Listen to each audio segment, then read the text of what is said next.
ఈరోజు 2-3 ముఖ్యమైన విషయాలు మీ ద్వారా ప్రజలందరికీ తెలియజేసేందుకు మీ ముందుకు వచ్చా.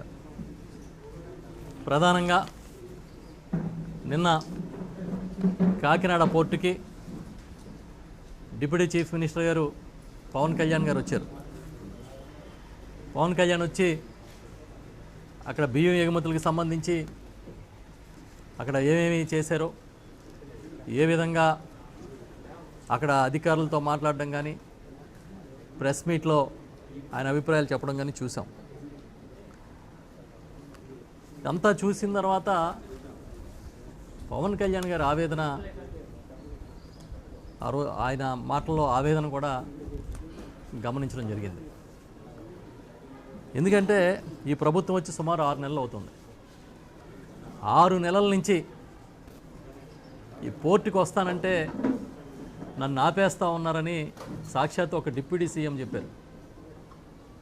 కాకినాడ పోర్టుకి వస్తానంటే 6 నెలల నుంచి ఆపేస్తున్నారని చెప్పి ఆయన చెప్పడం విన్నాం.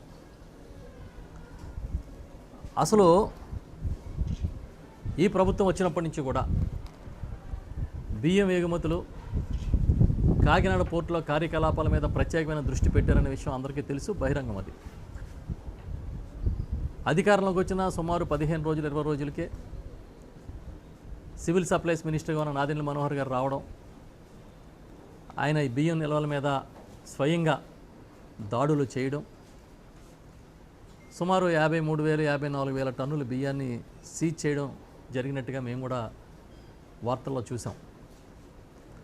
దానిలో సుమారు 1,400 టన్నులు పీడిఎస్ రైస్, అంటే పేదలకు ఏదైతే రేషన్ కింద ఇస్తారో ఆ రైస్ కూడా అందులో ఉన్నాయి, అవి కూడా సీజ్ చేసామని చెప్పినట్టుగా కూడా చూడడం జరిగింది.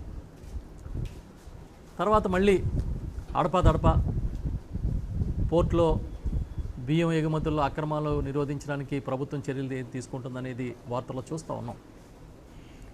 దానిలో భాగంగానే సివిల్ సప్లైస్ కార్పొరేషన్ నుంచి, ఆ శాఖ నుంచి చెక్ పోస్టులు పెట్టారని, సీజ్ చేసిన బియ్యాన్ని కూడా సివిల్ సప్లైస్ ఆధ్వర్యంలోనే అక్కడ నిల్వ చేశారని ఇవన్నీ కూడా మేము చూస్తున్నాం మీడియాలో.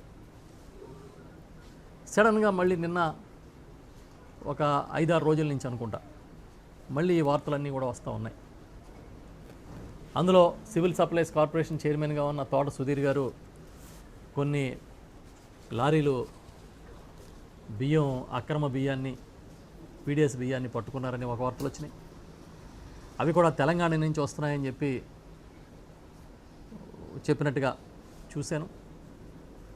ఆ తర్వాత 4 రోజుల క్రితం అనుకుంటా, 5 రోజుల క్రితం జిల్లా కలెక్టర్ గారు షణ్మోహన్ గారు కూడా వెళ్ళి స్వయంగా ఆ షిప్, లోడ్ చేస్తున్న షిప్ని కూడా పరిశీలించి ఆయనే అక్కడ ఆ బియ్యాన్ని 640 టన్నులు రేషన్ బియ్యం ఉన్నట్టుగా సేకరించినట్టు కూడా చూశాను. చాలా ఆశ్చర్యం ఏంటంటే ఈ 640 టన్నుల బియ్యం civil supplies department already Nadendla Manohar గారి ఆధ్వర్యంలో, మంత్రి గారి ఆధ్వర్యంలో సీజ్ చేసిన బియ్యమే అని చెప్పారు. అది ఆశ్చర్యం. అంటే ఏంటి అర్థం? సివిల్ సప్లైస్ కార్పొరేషన్ అంటే ఈ రాష్ట్ర ప్రభుత్వం స్వాధీనం చేసుకున్న బియ్యాన్ని మళ్ళీ విడుదల చేస్తే, మళ్ళీ అదే బియ్యాన్ని విదేశాలకి ఎగుమతి చేసే అవకాశాన్ని కూడా ప్రభుత్వం కల్పించేందుకు మార్గాలని ఇచ్చింది అని కదా అర్థం. అంటే మెయిన్ ఇక్కడ మీరు అర్థం చేసుకోవాల్సింది ఏంటంటే, మనం అందరం కూడా సీజ్ చేసిన బియ్యాన్ని బ్యాంక్ గ్యారంటీ ఇచ్చి రిలీజ్ చేసుకున్నారు అంటున్నారు. అంటే అర్థం ఏంటి? బ్యాంక్ గ్యారంటీ ఇచ్చి రిలీజ్ చేయడం అంటే ఒక నేరస్తుడిగో, ఒక అభియోగం ఉన్న వ్యక్తికో బెయిల్ ఇవ్వడం లాంటిది. ఒక నేరస్తుడిని, లేదని అంటే ఒక నేరారోపణ ఉన్న వ్యక్తికి బెయిల్ ఇస్తే ఏం చెప్తారు? షరతులు ఇస్తారు బెయిల్లో.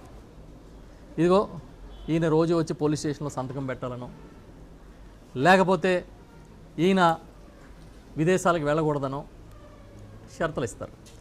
అట్లాగే ఈ బియ్యాన్ని రిలీజ్ చేసినప్పుడు కూడా సివిల్ సప్లైస్ డిపార్ట్మెంట్ షరతులు పెట్టిందా? అది నేను అడుగుతా ఉన్నా. పెడితే ఏ షరతులు విధించారు? ఇది అక్రమ బియ్యం, పేదలకు చెందిన బియ్యాన్ని ఎగుమతి చేస్తున్నారన్నప్పుడు మీరు బ్యాంక్ గ్యారంటీ ద్వారా రిలీజ్ చేస్తే, ఆ రిలీజ్ చేసిన బియ్యాన్ని ఎక్కడికన్నా ఎక్స్పోర్ట్ చేయడానికి ఎలా అవకాశం ఉంటుంది? మీ దగ్గరే అది దొంగ సొత్తు దొరికినప్పుడు మీ దగ్గరే ఆపాలి కదా, ఎందుకు ఆపలేదు? ఆపకుండా అదే బియ్యాన్ని మళ్ళీ ఎక్స్పోర్ట్ చేస్తూ ఉంటే మళ్ళీ వెళ్ళి అక్కడ రైడ్ చేసి పట్టుకోవడం ఏంటి?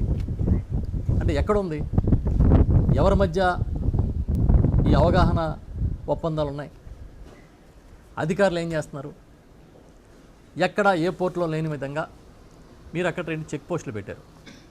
ఈ 2 చెక్ పోస్టులు కూడా సివిల్ సప్లైస్ డిపార్ట్మెంటే పెట్టింది. మరి ఈ చెక్ పోస్టులు దాటుకుని ఆ బియ్యం మళ్ళీ లోపలికి ఎలా వెళ్ళినాయి? అసలు గోడౌన్ల నుంచి రిలీజ్ చేసినప్పుడు దీనికి ఉన్న షరతులు ఏంటి? ఇవన్నీ మేము అడుగుతూ ఉన్నాం. అంటే పకడ్బందీగా సిస్టమ్ని రూపొందించకపోవడం వల్ల మళ్ళీ ఇది జరిగింది. ఇంకొక విచిత్రం ఏంటంటే, ఆశ్చర్యకరమైన విషయం, నేను చాలా ఆశ్చర్యపోయాను. డిప్యూటీ సీఎం గారు పవన్ కళ్యాణ్ గారు చెప్పారు, నేను వస్తానంటే నన్ను ఆపేసారు, రానివ్వలేదు. ఇంకొక విషయం కూడా చెప్పారు, నేను షిప్లోకి వెళ్తానంటే నన్ను వెళ్ళనివ్వట్లేదు అని. ఆయన ఏం ప్రతిపక్షంలో లేరు. ఈ ప్రభుత్వం ఏమీ వేరే ప్రభుత్వం కాదు, Telugu Desam party, Janasena party, BJP party ఉమ్మడిగా ఏర్పాటు చేసుకున్న ప్రభుత్వం. ఒక డిప్యూటీ సీఎంని 6 నెలల నుంచి ఆపింది ఎవరు? షిప్లోకి వెళ్తానంటే అనుమతి ఇవ్వనిది ఎవరు? న్యాచురల్గా ఒక డిప్యూటీ సీఎంని ఆపాలంటే అంతకన్నా పై స్థాయి వాళ్ళే కదా ఆపాలి, కింద స్థాయి వాళ్ళు అయితే ఆపలేరు. అంటే ఎవరై ఉంటారని, ఎవరు ఆపుంటారని, ఎందుకు ఆపుంటారని ఈ ప్రశ్నలన్నీ ఇవాళ సామాన్యులు కూడా వస్తున్నాయి. తప్పు కదా పాపం, ఆయన దీన్ని నిగ్గు తేలుస్తానని చెప్పి ఆయన వస్తాయంటే అలా ఆపాలని ప్రయత్నం చేయడం అంటే ఈయనకన్నా పై స్థాయి వాళ్ళు ఆపుంటారనేది మనకు అర్థమవుతుంది. ఆ పై స్థాయి వాళ్ళు ఇలా చేయడం మాత్రం చాలా తప్పు. అనుమతించాలి కదా.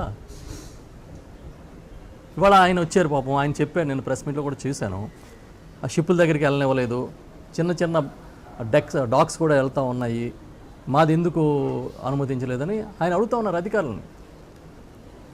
రఫ్సీ నాకేం కొత్త కాదని కూడా చెప్పారు. మరి ఒక డిప్యూటీ సీఎంనే ఇలాగా